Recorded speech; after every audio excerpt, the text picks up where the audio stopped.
प्रधानमंत्री नरेंद्र मोदी के आह्वान पर प्राइवेट सेक्टर द्वारा प्रायोजित भारत के प्रथम आदर्श गांव सुई आज किसी पहचान का मोहताज नहीं है, क्योंकि इस गांव में 6 किलोमीटर के लगभग ब्लॉक की गलियां, प्रत्येक घर में शौचालय, 150 के लगभग स्ट्रीट लाइट सहित सभी मूलभूत सुविधाएं बगैर सरकारी सहायता के मौजूद हैं। वर्ष 2015 में प्रधानमंत्री नरेंद्र मोदी द्वारा देश के आर्थिक रूप से सक्षम लोगों से गांव को गोद लेकर आदर्श गांव बनाने का आह्वान किया गया था, जिससे प्रभावित होकर गांव के मूल निवासी उद्योगपति सेठ श्री किशन जिंदल ने गांव को गोद लेकर विकास कार्यों की हरी झंडी लगा दी। अपनी माता की स्मृति में गांव के मूलभूत ढांचे को खड़े अब तक 13 करोड़ रुपए गांव के विकास में खर्च करके गांव को आदर्श गांव के रूप में स्थापित किया है। ऐसा सेठ जी ने हमारे गांव की सभी तो गलियां पक्की करवाई हैं, लगभग 5.5-6 किलोमीटर के करीब सारी गलियों का विकास कार्य मतलब सेठ जी ने करवाया है।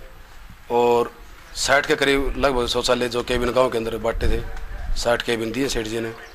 और स्कूल के अंदर लाइब्रेरी, कंप्यूटर लैब सेठ जी ने वो बनवाई है। और गाँव के अंदर झील है, अत्याधुनिक पार्क का जो विकास चल रहा है उसके ऊपर गाँव के अंदर सेठ जी का बहुत सहयोग मतलब विकास कार्य के प्रति मतलब चल रहा है। और गांव का भी हर तरह से मतलब हर नागरिक सेठ जी का तहे दिल से आभार जताता है, मतलब जितना विकास कार्य गांव के ऊपर चल रहा है।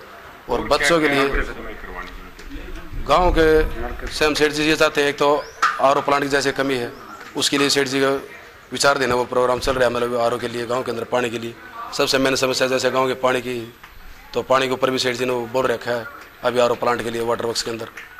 और वाटर वर्क्स जो है सेठ जी ने गांव के अंदर बनवाया था पहले, उन्हीं की वजह से मतलब आज गांव के अंदर स्वच्छ पानी मिल रहा है हमारे को। पानी की पाइप लाइन है जो सारी चेंज कर दी गई गांव के अंदर।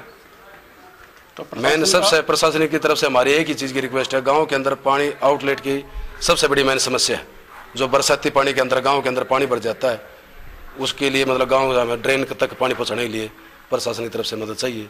जो नाला का कम से कम 2 किलोमीटर के करीब ड्रेन बना के पानी ड्रेन के अंदर डाला जाए। सेठ जी की तरफ से लगभग 13 से और 15 लाख करोड़ के बीच में 14-15 करोड़ के लगभग बीच में सेठ जी की लागत है। और भी विकास कार्य जो चल रहे हैं उनके ऊपर बहुत ज़्यादा है, मतलब उसका अंदाजा हमें अनुमान लगा नहीं सकते। सेठ जी की हमारे से ज़्यादा आगे सोच चल रही है। ऐसा है भाई साहब कि 70 साल की उम्र होगी मेरी, और मैंने बचपन से जब हमारे यहाँ प्राइमरी स्कूल भी नहीं था गाँव के अंदर, तो सेठ के दादाजी ने यहाँ अपने पास से चंदा करके प्राइमरी हाई स्कूल बनाया, जिसके अंदर हम वहाँ से पास आउट हुए। उसके बाद उनकी रुचि थी कि भी गांव में पढ़ाई बिना विकास नहीं हो सकता, इसलिए उन्होंने सबसे पहले मिडिल स्कूल बनवाया।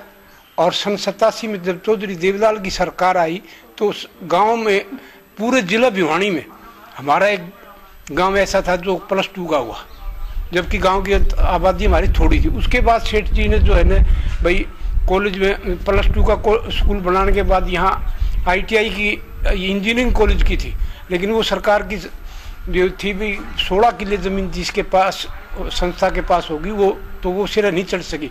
उसके बाद इनके भाई ने जो है ना वो क्या नाम है यहाँ ये कार्य किया, और उन्होंने तो पैसे जैसे आप बार बार ये पूछते हो भी पैसा कितना लगा दिया, उनके पास पैसे की उन्होंने कह दिया कोई कमी नहीं है हमारे पास पैसे की, लेकिन काम कराना वाले हों गांव के लोग, मतलब जितना भी चाहेंगे वो कराएंगे। सेठ जी कितना योगदान है? सेठ जी का गाँव में भी और स्कूल में भी बहुत योगदान है। लाइब्रेरी वगैरह बनवाना और ये लैब वगैरह फिजिक्स की, केमिस्ट्री की, और जब भी हम कहते हैं सेठ जी को स्कूल के हित में वो कार्य करते हैं।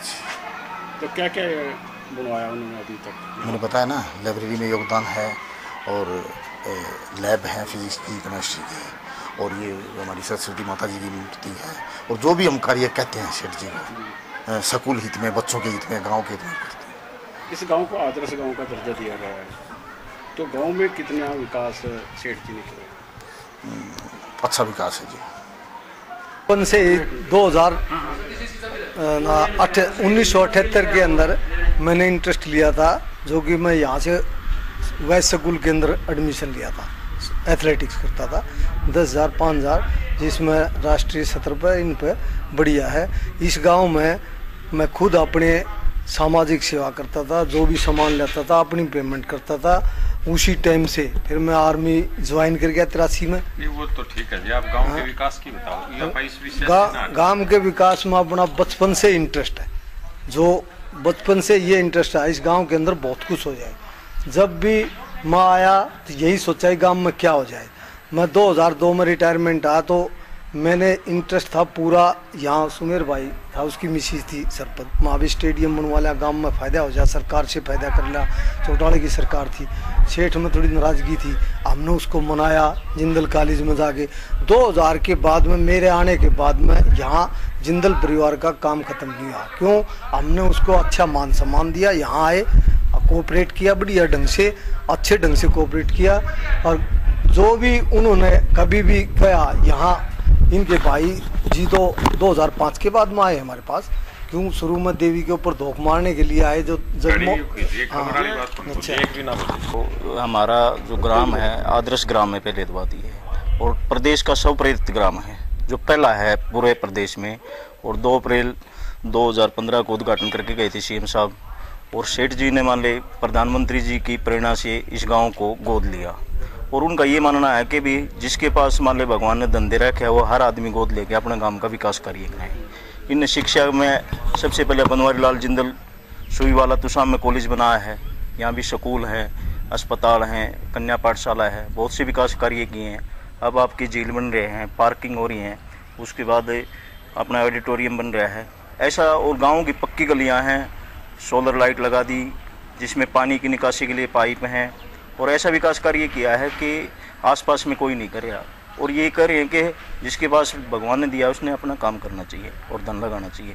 कितना खर्चा आता नहीं हो नहीं सकता सरकारी स्तर पर। मैं अगर डीसी साहब को 15 करोड़ देता, उदाहरण मैं बताऊं जी, हमने स्टार्टिंग में जो रोड आप आए हो उससे बढ़िया, उसे 1.5-3 का मसाला डाला, 1 फुट मोटी बनाई है। पता है जी अपने शहर में जो है लाइट कितनी बार देखो आप, हम बना चुके हैं 20 लाख। हाँ, जिसमें से 13 लाख लगती है, 13-14 लाख। मार्केट में वो आपको 28 रुपये पड़ती है, आपने 8 रुपये में तैयार किया। हाँ, जो हमारी यूनिट है ना, ये 28 रुपये से कम कोई नहीं दे सकता। देखो कहाँ से मिल जाएंगी। 4-5 जगह देखी थी वो, एक जगह 28 भी आई थी, दूसरी जगह 16 भी, जैसे बुआनी खेड़ा झोजू, मतलब उसमें टोटल रेट है, टोटल रेट है उसमें। वो लगी, वो ईंटें तो पहले लगी हुई थी गांव में, उखाड़ी हमने। 14-15 में लास्ट हमारा फाइनल हुआ था, इतने तक तो बनेगी, लेकिन हमारे पड़ी 8 में। सर जब आदर्श गांव आपने तैयार किया कितने में तैयार किया? 22-23 लाख में हो गया। मुझे पता है। हाँ बताओ क्या वो जो सड़क है कितने में बन रहा है, उन्होंने एस्टिमेट कितना बनाया था? उन्होंने मेरे पास रखा हुआ है वो एस्टिमेट, वो 60 लाख रुपए का एस्टिमेट है मेरे पास रखा हुआ है। वो एडीसी साहब ने मुझे दिया था। वो हमने पहले कोशिश की थी, मैंने इनको बहुत मजबूती से कहा था कि ये मेरा काम नहीं है, आदर्श गांव के बाहर है, ये सरकार बनाएगी। मैंने फिर डीसी से कहा, मैंने कहा ये सड़क तो आप कम से कम बना दो। तो उन्होंने नक्शा वक्शा सारा बना लिया, तो कॉस्टिंग बना के चंडीगढ़ भेज दिया था। बट वो सीएम के कहने के बाद दे रिफ्यूज्ड। तो आपने कितने 20 लाख जो मैंने आपको। हाँ बिल्कुल, लगता ही है ऐसा। अब मैं किस किस का नाम लूँ? उस चीज का तो उसका उनके कई चीजें ऐसी ले लेते हैं जो सब खाते हैं। कई चीजें हैं। यदि 15 करोड़ आप जमा करवा देते, हाँ, तो 2 करोड़ लगते हैं यहाँ 2 लगते, सही बात, बाकी 2 नहीं तो 7-8 लग जाते। नहीं 2 लगते, मैं बता रहा हूँ 2 लगते। सब पता है। देखो जी, उस मीटिंग में मैं साथ था, ये भाई साहब नहीं आए थे, तो ये बोले आप जाके इसमें सिंह, मैं वहाँ गया था तो एडी साहब ने कहा अभी पैसे अब सब कौन बंद कर दे तू अपना अधिकारियों को बुला के भी अपने अपने डिपार्टमेंट का सब अपना एस्टिमेट ले लो। जहाँ भी सुई सारा हो रहा है ना रिकॉर्ड, सुई गांव में जो काम करना है उसका एस्टिमेट मंगवा लो और वो पहुँचवा दो, ताकि हम सेठ को कह दें इतना डिपॉजिट करवा दे। तो मैं वहाँ एडी साहब को कह दिया था, एडी साहब पैसा जमा कराने का हमारी प्रपोजल नहीं है, पैसा नहीं कराएंगे, हम खुद कराएंगे, आप अपना वो दे दो भी क्या क्या काम होना ज़रूरी है, वो बनवा देंगे, लेकिन बनाएंगे सेठ जी खुद। ऐसे ही उन्होंने मेरे को कहा है, इसलिए मैं मीटिंग में आया हूँ। तो उन्होंने उसी टाइम मेरे साथ बात करने के लिए सीधा भाई साहब। देखो जी, राजीव गांधी वाली बात मैं बताता हूँ आपको। फोन मिला, राजीव गांधी ने कहा था सरकार मेरे जेब से, मेरे खजाने से 1 रुपया जाता है तो 15 पैसे लगते हैं। तो अब ये देख लो आप, ये बिल्कुल, और मेरा रुपया जो मैंने यहाँ चलाया है ना, वो 1.25 रुपये में चला है, 1 रुपये नहीं। ये सही, ये सारा गाँव जानता है। गुणवत्ता तो ऐसी है जैसे आप अपने घर से भी फालतू भी नहीं है गाँव में। मुझे 4 आदमी चाहिए, 1 आदमी नहीं दे पा रही है। मैं दिल्ली से पकड़ पकड़ के ला रहा हूँ गाँव आदमी काम। ये दिल्ली से है लड़का, मेरे पास 30 साल से है। अगर गांव वाला एक ऐसा लड़का दे दे मुझे क्या जरूरत है इसका घर तोड़ने की? उसकी वाइफ वहाँ रहती है, ये यहाँ रहता है पिछले 1 साल से। एक आदमी भी बेरोजगार नहीं है। बेरोजगार तो बहुत है जी, ये तो करो, कमाओ तुम्हें पैसे जितने कमाने, मुझे नहीं प्राइवेट काम में वफादारी चाहिए, मुझे नहीं चाहिए और काम चाहिए। तो ये पक्की बात है। मैं वेलकम उनको ही है, फर्स्ट वेलकम उनको ही है। कितना रोजगार स्टेब्लिश हो जाएगा सर ये पूरी परियोजना क्रियान्वित होने के बाद? कितने रोजगार? भाई हमें तो 50 एक आदमी की जरूरत पड़ेगी। अब वो स्पेशलिस्ट भी होंगे, कहाँ से आते हैं? एडवर्टीजमेंट के बाद जब हम बुलाएंगे तो एक चीज़ प्रॉपर चलनी चाहिए। अब एक अंग्रेज बैठा है, उसने चाय मंगा ली और वो अपने भैंस दोन चला गया, तो अंग्रेज बैठा रह जाएगा। तो आदमी ऐसे रखने पड़ेंगे जो डेडिकेशन से काम करे। कहो जी मेरे जरा भैंस की डांगरा कर रहा हूँ, ढो डार फिर आता हूँ, दूंगा तो चाहे थोड़ी देर डट जा। तो क्या कर ले उसका बड़ा अच्छा काम किया। हाँ। और सरकार में एमपी साहब हैं, आपके मित्र हैं और ईमानदार आदमी। हाँ। लेकिन आप इसके बावजूद जो आपके एक्सपीरियंस आपके जो हमें लग रहा है, तो क्या सिस्टम में अभी भ्रष्टाचार समाप्त नहीं हो रहा? होगा नहीं, हो ही नहीं सकता। तो जो भूल जाओ, सरकार कह रही है जीरो टॉलरेंस, सरकार पागल बना रही है, झूठी है, सबसे बड़ा झूठा मोदी है। पत्रकार हाँ कोई बात नहीं, मेरे को ले जाओ, कहाँ ले जाना है? अपना इतना ठीक से काम चल जाऊंगा। आपके अकाउंट में 15 लाख रुपए आ जाएंगे। 5 रुपए नहीं आए, रोज अकाउंट चेक करता हूँ। आपका कैसे हो? तो गरीब, मैं सबसे बड़ा गरीब हूँ।